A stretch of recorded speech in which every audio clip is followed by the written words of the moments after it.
Bismillahirrahmanirrahim. Assalamualaikum warahmatullahi wabarakatuh. Alhamdulillahirrabbilalamin. Wassalatu wassalamu ala asrofil anbiya'i wal mursalin wa ala alihi washabihi ajmain. Perkenalkan, nama saya Nur Hasana, NIM 2381130706. Saya dari kelas B19. Saya adalah mahasiswa PJJ PAI Universitas Islam Negeri Cyber Syekh Nurjati Cirebon. Video ini merupakan tugas mata kuliah Usul At-Tarbiyah, di mana diampu oleh dosen yang terhormat Bapak Ahmad Amin Mubarak MPD. Tugas ini berjudul Nilai-nilai Ketauhidan sebagai Landasan Pendidikan Islam. Yang pertama, menentukan dalil nakli, ayat atau hadis tentang nilai-nilai ketauhidan. Dan yang kedua, mengelaborasikan dalam lingkup pendidikan Islam. Nah, dalam slide kali ini, saya akan mengambil satu contoh ayat Al-Quran yang berkaitan dengan ketauhidan, yaitu saya mengambil dari surah Luqman ayat 13. Bismillahirrahmanirrahim. Wa idh qala Luqmanul libnihi wa huwa ya'izuhu ya bunayya la tusyrik billah. Inna syirka la zulmun azim. Yang artinya, dan ingatlah ketika Luqman berkata kepada anaknya, ketika dia memberi pelajaran kepada anaknya, wahai anakku, janganlah engkau menyekutukan Allah. Sesungguhnya mempersekutukan Allah adalah benar-benar kezaliman yang besar. Nah, dalam potongan ayat tersebut kita bisa menganalisa bahwasannya Luqman sudah memberikan pelajaran sedini mungkin kepada anaknya untuk tidak menyekutukan Allah. Artinya, beriman kepada Allah, taat kepada Allah, tidak menyekutukan Allah adalah pendidikan yang paling dasar bagi seorang muslim. Dan hal ini juga berkaitan dengan ayat Al-Quran yang lain, yang kebetulan saya sudah menyambung dengan ayat yang ini, yang mana ayat tersebut adalah surah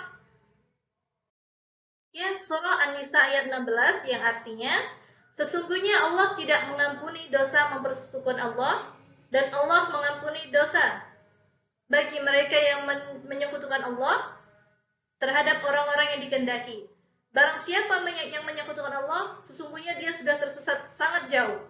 Nah, dari kedua ayat tersebut kita bisa mengambil kesimpulan bahwasannya syirik itu adalah dosa yang sangat besar dan sangat tidak diampuni oleh Allah. Semoga kita semua terhindar dari dosa syirik.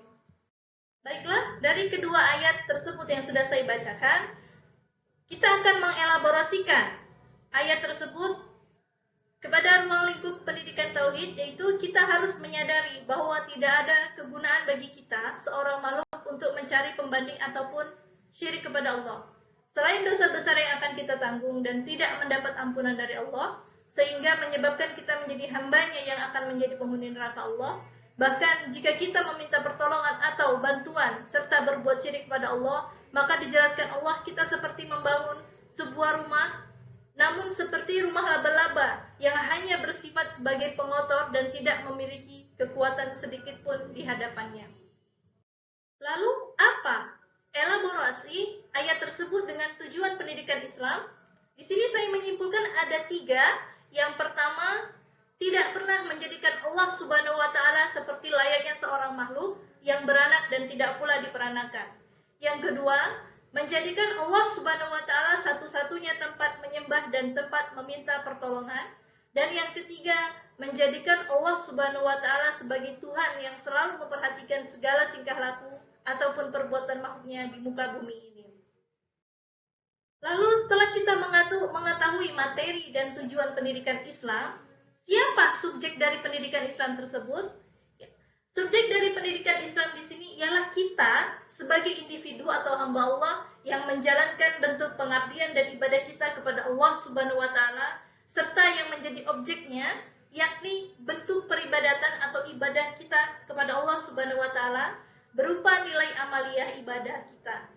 Bukankah kita diciptakan oleh Allah Subhanahu wa Ta'ala untuk beribadah kepada Allah? Hal tersebut terdapat dalam Al-Quran surah Az-Zuriyat ayat 54. Nah, elaborasi dari ayat tersebut juga berpengaruh dalam kurikulum pendidikan Islam, yakni berkaitan dengan konsep pendidikan ini menjadi individu yang bersifat ihsan. Maksudnya, yaitu dalam kehidupan sehari-hari, baik itu perilaku, kegiatan, atau aktivitas apapun, maka selalu menjadikan diri ini selalu dalam pengawasan Allah. Baik, hasil dari penjabaran video ini, yang pertama, memahami makna tauhid, dan yang kedua, memahami tujuan, materi, subjek, dan kurikulum pendidikan Islam. Demikianlah elaborasi ayat Al-Quran tentang makna ketauhidan, dan video ini saya mengambil sumber dari Al-Quran dan terjemahnya. Berikut juga ada link yang ada dalam slide kali ini. Demikianlah video presentasi saya. Kekurangan dalam video ini saya mohon maaf, dan saya berharap video ini dapat memotivasi saya untuk membuat video-video yang lebih baik lagi ke depannya. Semoga mendapatkan hasil yang terbaik.